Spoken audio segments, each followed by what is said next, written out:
KSG coaching के RS batch के online recording पर आपका फिर से स्वागत है। और बीकानेर के पाठ 7 में हम अध्ययन करेंगे आज दो महाराजाओं का। एक महाराजा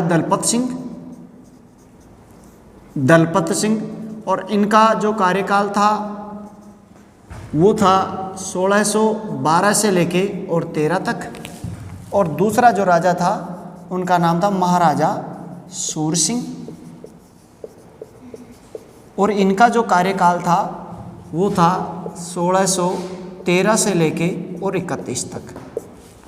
ठीक, इसके बारे में पिछले एपिसोड में यानी पार्ट बीकानेर का जो पार्ट अपना चल रहा था 5, उसमें हमने राय सिंह में देख लिया था कि महाराजा जो राय सिंह थे तो राय सिंह के 2 पुत्र थे।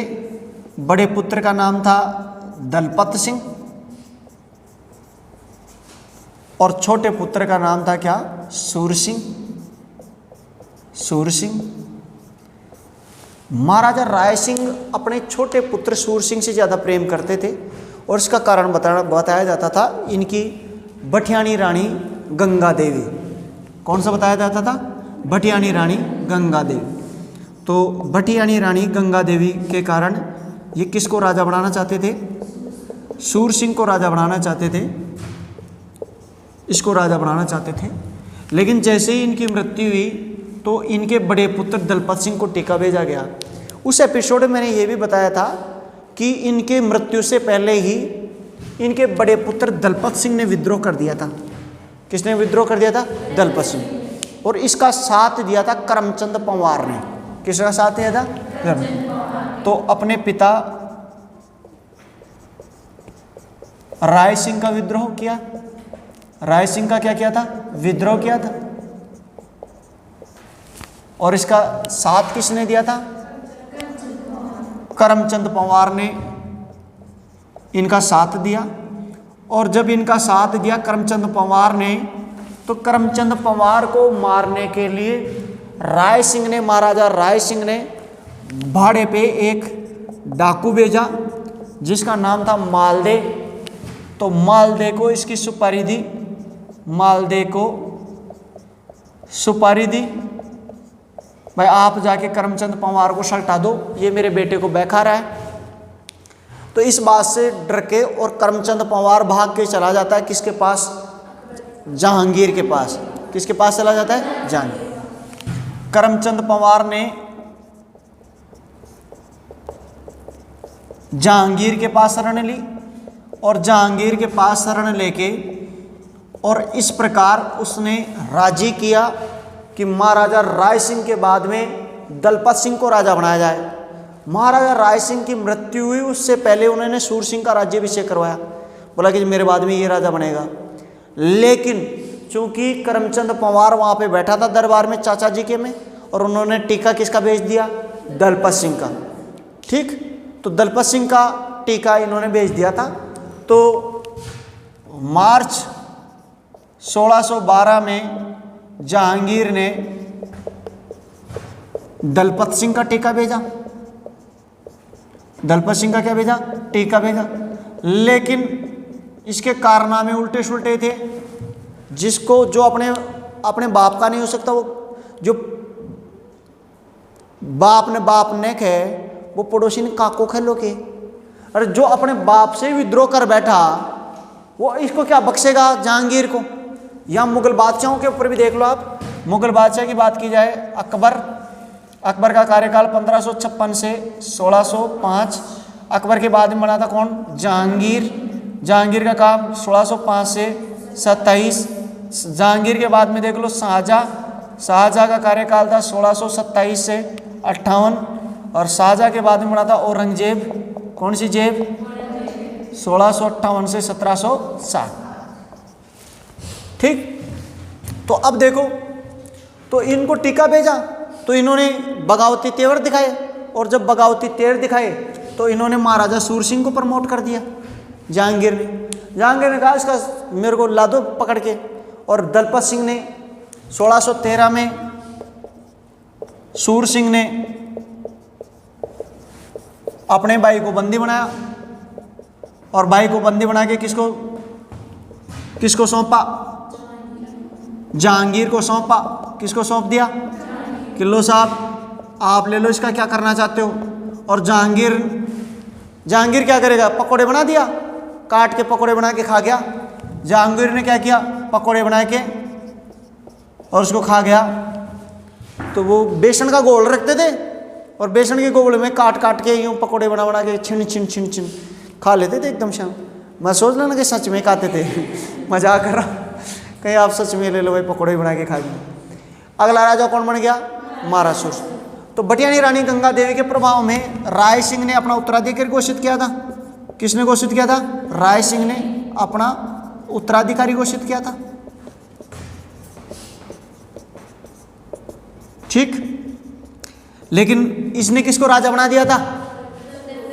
ठीक, इसको राजा बना दिया। अच्छा, दूसरी चीज ये और याद रखना, दलपत सिंह ने जब विद्रोह किया था अपने पिता के खिलाफ तो बटनेर के दुर्ग में जाके शरण ली थी। कहाँ पे शरण ली थी? बटनेर। इसके पिता इसको तो करमचंद पवार तो भाग के चला गया कहाँ पे? जहांगीर के पास। और ये जो था दलपत सिंह वो बटनेर के दुर्ग में जाता है। तो बटनेर के दुर्ग में आज भी उनकी रानियों के देवलियां बनी हुई हैं। ये याद रखना, दलपत सिंह की रानियों की देवलियां कहाँ बनी है? बटनेर के दुर्ग। तो इसको मैं यहाँ लिख दूँ क्या? बटनेर दुर्ग में शरण ली और रानियों की देवलियां कहाँ बनी है?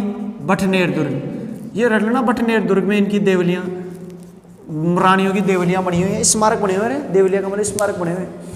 बटनेर दुर्ग, पहले बटनेर इनके पास नहीं था, बीकानेर के पास। बटनेर भट्टियों ने छीन लिया था। भट्टी थे ना, भट्टी मैंने बताया था, एक तो बटनेर था भट्टियों का। फिर बटनेर को 1805 में जीतेगा सूरत सिंह। कौन जीतेगा? सूरत सिंह। और सूरत सिंह का मंत्री रहेगा अमरचंद सुराणा। कौन सा सुराणा? और मंगलवार के दिन जीता था, इसलिए इसका नाम चेंज करके हनुमानगढ़ कर दिया। कौन सा गढ़? मैंने पहले एपिसोड में ये बात बता दी थी कि ये बटनेर ऐसे भट्टियों का नाम पे था, तो इसका नाम ही चेंज कर गया पहले, ताकि मनोवैज्ञानिक जीत हो जाए। तो 1805 में इन्होंने जीता था, इससे पहले नहीं था। तो महाराजा दलपत सिंह के बाद में हम देखेंगे सूर सिंह के पहली बात तो हमने बता दी, उत्तराधिकारी घोषित किया। इन्होंने 2 मुगल बादशाहों की सेवा की थी। कितने मुगल बादशाहों की सेवा की थी? 2 की थी। बताओ किस किस की थी? वेरी गुड, जहांगीर और शाहजहां। जहांगीर ने इन्हें 3000 का मनसब दिया था शुरू में। 3000 का, भाई इतने तो खूब है। और जबकि शाहजहां ने इन्हें 4000 का मनसब दिया। कितने का मनसब दिया? 4। अच्छा, याद रखना, जब जहांगीर के खिलाफ शाहजहां ने विद्रोह किया था, तो जहांगीर के खिलाफ शाहजहां ने जब विद्रोह किया तो बताओ ये किसका साथ देगा? इसने जहांगीर का साथ दिया था। किसका साथ दिया था? जहांगीर। इसके बावजूद भी शाहजहां खुश हुआ कि ठीक है, तुम्हारे तख्त के प्रति वफादारी थी, मेरे प्रति भी वैसे ही वफादारी रखना। भाई तख्त के गुलाम हो तुम तो ठीक है, कि कोई दिक्कत वाली बात नहीं। तो एक तो ये याद रखना, एक तो इन्होंने सबसे पहले तो ये याद रखना कि 1628 में इन्होंने काबुल विद्रोह को दबाया था। कौन से विद्रोह को दबाया था? काबुल विद्रोह को दबाया। दूसरा, इसके पहले ये लिखना, शाहजहां के विद्रोह को दबाने में जहांगीर को सहायता दी। किसको सहायता दी? जहांगीर की सहायता की। ये दूसरी बात याद रखना। और तीसरी याद रखना, ओरछा का शासक था। ओरछा का शासक कौन था? जूंजार सिंह बुंदेला। कौन सा बुंदेला? जूंजार सिंह बुंदेला। ये जूंजार सिंह जो बुंदेला था ना, ये खास बायला था किसका? जहांगीर का। किसका बायला था? जहांगीर का। और जूंजार सिंह बुंदेला ने अबुल फजल की हत्या कर दी थी जब उसको समझाने के लिए गया था। ये जहांगीर ने भी अपने पिता के खिलाफ बगावत की थी। इसने अपने बाप के खिलाफ की तो बेटा तो उसकी देखे देख करेगा, फिर उसका बेटा उसकी देखे देख, और उसका बेटा उसकी देखे देख, तो ये तो करना है। तो ओरछा के जूंजार सिंह बुंदेला ने भी विद्रोह कर दिया अपने मित्र के लिए। तो इसको समझा के और ये इसको दरबार में पेश किया था। दरबार में पेश किया था। किसने किया था? सूरसिंह ने। सूरसिंह ने इसके दरबार में ये 3 कांड किए थे इसने, इन तीनों को रट लेना। और 1631 में इनकी बुरहानपुर में मृत्यु हो जाती है। कहाँ पे मृत्यु हो जाती है? बुरहानपुर। बुरहानपुर कहाँ है रे बोले वक्तों? महाराष्ट्र। कहाँ है? महाराष्ट्र। तो बुरहानपुर में एक चौकी थी बहुत बड़ी। बुरहानपुर पहले दक्षिण भारत की मुगलों की सबसे बड़ी चौकी कौन सी थी? बुरहानपुर। और यहाँ पे तमाम प्रकार के शासक मरेंगे वो दक्षिण भारत में ही मरेंगे। बुरहानपुर बुरहानपुर बार बार मर रहा है। तो बुरहानपुर वहाँ पे एक प्रसिद्ध चौकी थी, इसको तो रट लेना। तो बुरहानपुर में इनकी मृत्यु हो जाती है। तो इनके बारे में 2-3 चीज़ें, एक तो भटियानी रानी गंगा देवी इनका पुत्र था, इसके दरबार में आकर उन्होंने, और दूसरा 2 मुगल बादशाहों की सेवा की थी, और तीसरा इसके बारे में शाहजहाँ के विद्रोह को दबाया था, काबुल के विद्रोह को दबाया था, और ओरछा के झुंझार सिंह विद्रोह, बुंदेला के विद्रोह को दबाकर और उसे कहाँ पेश कर दिया था? दरबार में। ठीक। और ये 1631 में इनकी मृत्यु होगी। आप इसका स्क्रीनशॉट ले सकते हो। बोलिए आज का आनंद की, बोलिए मातेश्वरी सरस्वती मैया की, बोलिए तीनों लोक के देवी देवता की। ले लो भाई स्क्रीनशॉट।